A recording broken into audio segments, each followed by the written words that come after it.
Flash flooding से बहुत जानी और माली नुकसान हुआ। अब गलती की कोई गुंजाइश नहीं। वज़ीर-ए-आज़म के मुतल्लिक़ इदारों की वार्निंग का अफ़वाज पाकिस्तान भी इमदादी कामों में भरपूर हिस्सा ले रही है।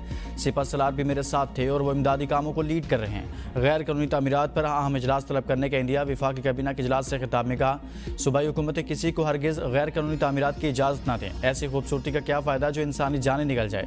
हालिया बारिशों में 700 से ज़्यादा अमवात हुई, जिसकी वजह पहाड़ी इलाकों में फ्लैश फ्लडिंग थी। 700 में से 400 अमवात खैबर पख्तूनख्वा में हुई। मुतासिरीन की इमदाद और बहाली हमारी मुश्तरका जिम्मेदारी है। मिलकर काम जारी रखेंगे। चीन के साथ पाकिस्तान के ताल्लुकात सदाबहार हैं। जल्द चीन का दौरा कर रहा हूँ। एससीओ इजलास में शिरकत के अलावा चीनी क़यादत से मुलाकातें होंगी। दौरा चीन में सी पैक के दूसरे मरहले का आगाज़ होगा।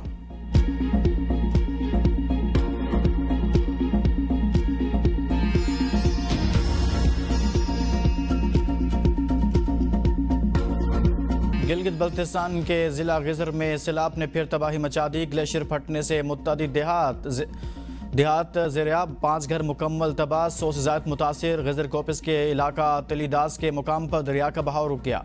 7 किलोमीटर के इलाके तक मसनूई झील बन गई। मजीद करीबी देहात भी ज़ेरियाब आने का खतरा। मकीनों को इनखला की हिदायत। पाक फौज की इमदादी सरगर्मियाँ जारी। 50 से ज़्यादा अफराद हेलीकॉप्टर के जरिए रेस्क्यू। 200 से ज़्यादा अफराद को महफूज मकामात पर मुंतकिल कर दिया गया। रेस्क्यू अमले ने जहनी दबाव और बीमारी का शिकार अफराद को इब्तदाई तिब्बी इमदाद फराहम की। लैंड स्लाइडिंग से गिलगित शंदूर रोड मुकम्मल बंद हो गई। वज़ीर आला गुलबर खान गिजर पहुँच गए। डिप्टी कमिश्नर ने नुकसानात के हवाले से ब्रीफिंग दी।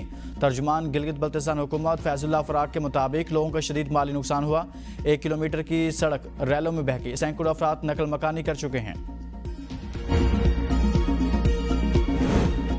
दरिया सतलुज में हेड इस्लाम के मुकाम पर पानी की सतह में खतरनाक हद तक इजाफा। बंद टूटने से हज़ारों देहात ज़ेरियाब, खड़ी फसलें तबाह। लोग अपनी मदद आपके तहत नकल मकानी पर मजबूर। इंतजामिया ने 3 फ्लड रिलीफ कैंप कायम कर दिए। गुड्डू बिराज के मुकाम पर दरमियाने दर्जे का सैलाब बरकरार। कच्चे के इलाकों में खड़ी मंगी, कपास, चावल और सब्जियों समेत दीगर फसलें ज़ेरियाब आ गई। लिया में दरिया सिंध की तबाहकारियाँ 80 किलोमीटर तवील पट्टी सैलाब की लपेट में आ गई। सिंध में बारिशों से तबाही का सिलसिला जारी। टंडू मोहम्मद खान में नशे भी इलाके डूब गए। हादसे में एक ही खानदान की 2 खवातीन जाँ बहक। जिला भर में तालीमी इदारे बंद। आज सिंध के मुख्तलिफ इलाकों में बारिश का इम्कान। कल से मुल्क भर में मानसून का 8वां स्पेल आने की पेशगोई। वज़ीर आला मरियम नवाज का लाहौर, रावलपिंडी, मुल्तान समेत दीगर अजला में पेश की इंतजामात का हुक्म।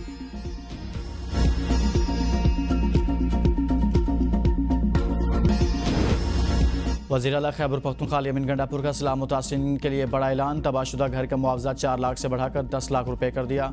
जुज़वी तबाह घर का मुआवजा 1 लाख से बढ़ाकर 3 लाख कर दिया गया। फूड पैकेज के तहत मुतासरा खानदान को 15,000 रुपये मिलेंगे। खैबर पख्तूनख्वा हुकूमत का नया हेलीकॉप्टर खरीदने का फैसला। चीफ सेक्रेटरी शहाब अली शाह ने कहा, कुदरती आफात समेत दीगर कामों में हेलीकॉप्टर की ज़रूरत होती है। मोहम्मद में हेलीकॉप्टर गिरने के बाद हुकूमत के पास 1 हेलीकॉप्टर रह गया है। 15 अगस्त को बाजोर रिलीफ ऑपरेशन के दौरान सरकारी हेलीकॉप्टर हादसे का शिकार हुआ था।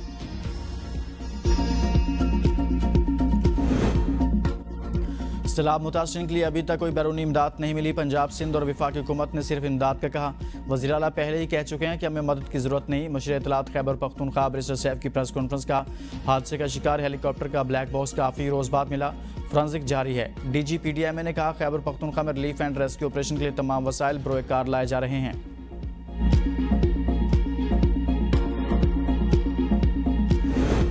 खैबर पख्तूनख्वा में सैलाब से इरीगेशन इंफ्रास्ट्रक्चर को 10 अरब 26 करोड़ से ज़्यादा का नुकसान हुआ। महकमा आपाशी के मुताबिक सबसे ज़्यादा नुकसान 4 सद्दा में 1 अरब 71 करोड़, बटग्राम में 1 अरब 68 करोड़ और मानसेरा में 1 अरब 42 करोड़ रुपए रिकॉर्ड हुआ। शांगला में 1 अरब 12 करोड़, एबटाबाद में 43.5 करोड़, बाजोड़ में 40 करोड़, डेरा इस्माइल खान में 60 करोड़ और बन्नू में 3 करोड़ रुपए नुकसान हुआ। कई नहरें, वाटर कोर्सेस और फ्लड प्रोटेक्शन वॉल्स तबाह हो गई। खेतों को पानी देने वाला निज़ाम भी शदीद मुतासिर हुआ।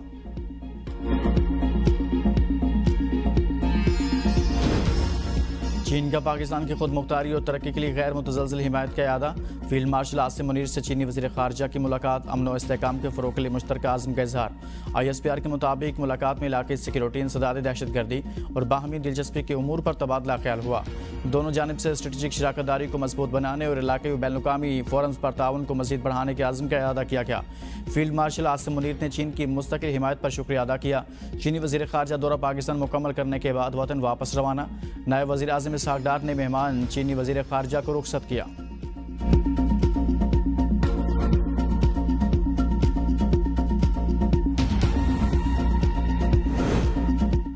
पाक अमरीका बढ़ते ताल्लुकात में खुशाइन पेशरफ। वज़ीर आज़म शहबाज शरीफ अगले माह अमरीका का सरकारी दौरा करेंगे।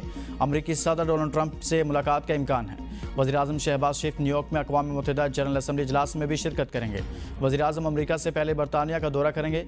नायब वज़ीर आज़म और वज़ीर ख़ारजा इसहाक़ डार भी वज़ीर आज़म के हमरा होंगे। इसहाक़ डार की अमरीकी वज़ीर ख़ारजा मार्को रूबियो से भी मुलाकात मुतवक्किल।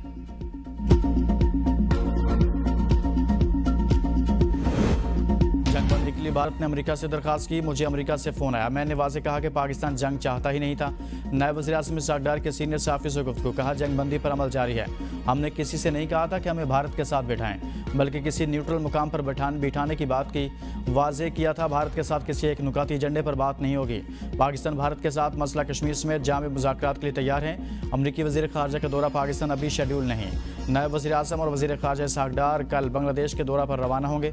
इसहाक़ डार से अमाराती सफ़ीर की अलविदाई मुलाकात, दो तरफ़ा ताल्लुकात और ताउन पर तबादला ख्याल। इसहाक़ डार ने पाकिस्तान UAE ताल्लुकात के फ़रोग़ में सफ़ीर की खिदमात को सराहा।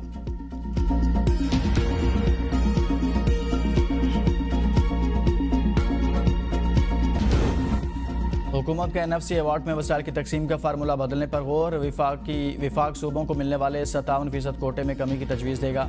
इख्तलाफ की सूरत में आईनी तरमीम के जरिए महासिल का मौजूदा फार्मूला तब्दील करने पर गौर किया जाएगा। बेनज़ीर इनकम सपोर्ट प्रोग्राम की जिम्मेदारी और सालाना तरक्याती प्लान को भी सूबों के हवाले करने की तैयारियाँ।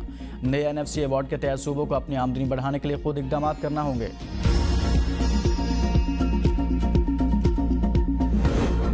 वफाकी काबीना ने यूटिलिटी स्टोर्स कॉरपोरेशन को ख़त्म करने की बाकायदा मंजूरी दे दी। कॉरपोरेशन के तमाम मुलाजमीन फारग होंगे। काबीना इजलास में वज़ीर आज़म का अद्वियात की कीमतों में इजाफे पर सख्त इजहार बरहमी। अद्वियात की कीमतों के तयन की समरी वापस कर दी।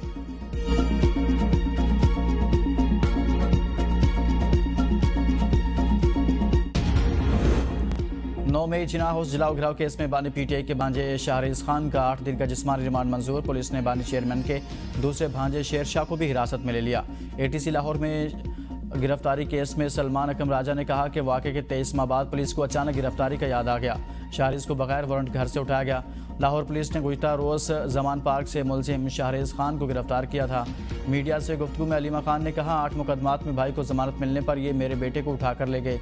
शाहरिज का सारा फोकस कारोबार पर है। हमने कई बार कहा कि अगर आपने हमें गिरफ्तार करना है तो कर लें, हम हर बार बानी की आवाज़ बनेंगे।